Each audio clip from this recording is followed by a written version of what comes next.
নমস্কার বন্ধুরা, এডুরন লার্নিং প্ল্যাটফর্মে সকলকে জানাই স্বাগত। আজকে আমরা আলোচনা করব তোমরা মাধ্যমিক পরীক্ষার যে খাতাটি বানাবে কিভাবে সাজাবে বা কিভাবে খাতাটি তৈরি করবে। তো আমরা যদি প্রথম পেজটা দেখি, এইখানে প্রথমে তোমাদের ডাব্লিউবিএসসির যে লোগোটা থাকবে, তারপরে নিচে এখানে তোমার নাম লেখার জায়গা, এখানে রেজিস্ট্রেশন লেখার জায়গা, এখানে রোল নাম্বার লেখার জায়গা, এগুলো থাকবে।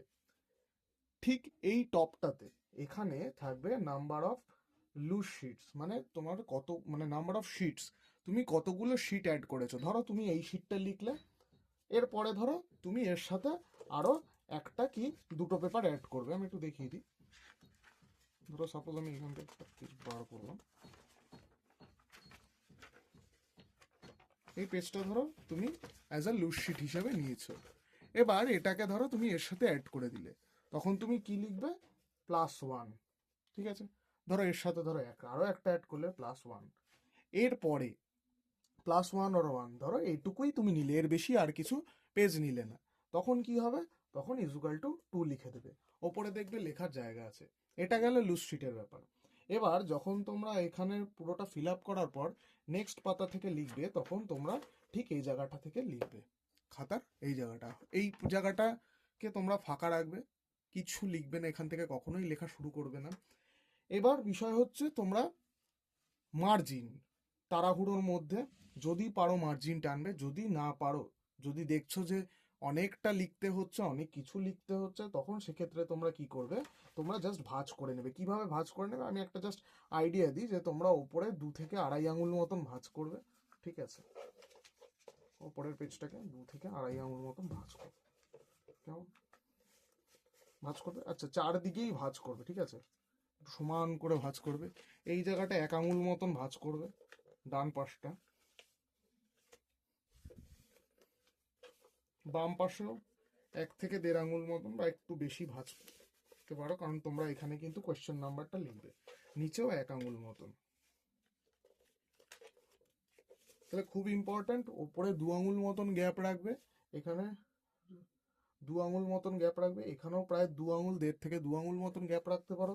ডান পাশে তোমরা 1 আঙুল মতন গ্যাপ রাখবে, এবং তোমরা নিচে 1 আঙুল মতন গ্যাপ রাখবে। এইভাবেই হচ্ছে তোমাদের খাতার প্রত্যেকটা পেজ হবে। তোমাদের তাড়াহুড়ো করে যখন তোমরা দাগ টানতে পারবে না, তোমরা এইভাবে ভাঁজ করেই লিখতে পারো, কোনো অসুবিধা কিন্তু এক্ষেত্রে হবে না।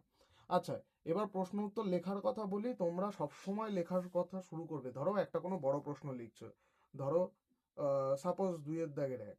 ঠিক আছে, অবশ্যই সবসময় একদম top of the left corner থেকেই কিন্তু লেখাটা শুরু করবে। কেমন?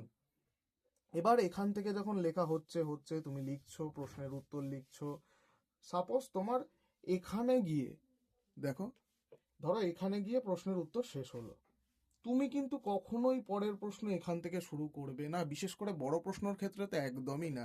সব সময় পরের পেজের আবার এই মাথা থেকে তোমরা লেখাটা শুরু করবে। কেমন? আচ্ছা, এবার যদি তোমার ধরো একটা কোনো প্রশ্নের উত্তর এই জায়গায় এসে শেষ হয়ে যাচ্ছে, ঠিক আছে, তখন তুমি পরের প্রশ্ন কিন্তু পর থেকেই কিন্তু এখান থেকেই কিন্তু লেখা, ধরো এখানে শেষ, এখান থেকেই কিন্তু কখনোই লেখা শুরু করবে না। তোমরা কি করবে? যেখানে লেখা শেষ তার থেকে মিনিমাম 2 আঙুল গ্যাপ দেবে। ঠিক আছে, 2 আঙুল একটা গ্যাপের জায়গা দেবে। এরপর থেকে ধরো এখানে শেষ হয়েছে, 2 আঙুল গ্যাপ দিলাম আমি, এখানে হলো আমার পরের প্রশ্ন 2.2, আমার উত্তর এখান থেকে লেখা আমি শুরু করব। অবশ্যই এটা মাথায় রাখবে, দুটো প্রশ্নের উত্তরের মাঝে 2 আঙুল অবশ্যই গ্যাপ। যদি হাফের বেশি তোমরা দেখে নাও যে বড় প্রশ্ন লেখার ক্ষেত্রে উত্তর কিন্তু ওখান থেকে লেখা শুরু করবে না। এটা তোমাদের বারবার বলা, দরকার পড়লে তোমরা পরেরটায় চলে যাবে।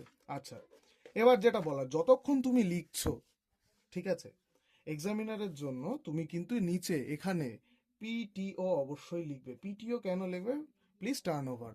মানে তোমার যদি উত্তর না শেষ হয়ে থাকে, তুমি ধরো লিখছো, তখন প্লিজ টার্ন ওভারটা অবশ্যই লিখবে। লিখে আবার যখন আবার এই পেজটা লিখলে, এই পেজের নিচে আবার পিটিও বা প্লিজ টার্ন ওভার লিখবে আবার পরবর্তী।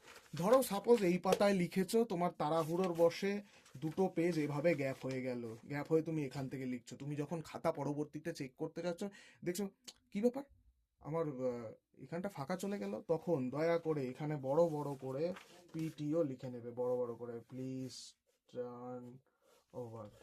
অবশ্যই এটা লেখা মাস্ট। এখানটাও লিখবে এবং এখানটাতেও কিন্তু লিখবে, ঠিক আছে মাইন্ডেড, এখানেও তোমরা প্লিজ টার্ন ওভার বলে লিখবে। এই গেল।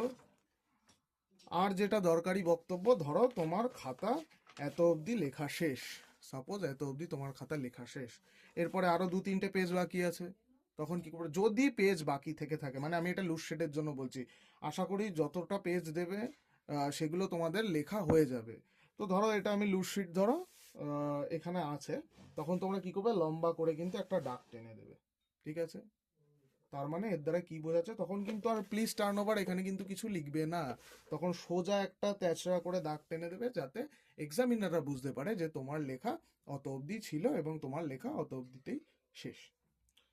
তো এই কিছু গুরুত্বপূর্ণ ছোট টিপস তোমাদের দিয়ে দিলাম কিভাবে খাতাটা রেডি করবে। আশা করি তোমাদের মানে বোঝাতে পারলাম আমি। তো ভিডিওটি কেমন লাগলো অবশ্যই জানাবে। পরবর্তী ভিডিও আর কি কি চাও তোমরা অবশ্যই জানাবে, এবং আমি এরপরে একটা ভিডিওতে আলোচনা করে দেব যে তোমরা এক্সামে ঠিক কি কি জিনিসপত্র নিয়ে যাবে। তো ততক্ষণের জন্য ভালো থেকো, দেখা হচ্ছে পরের ভিডিওতে।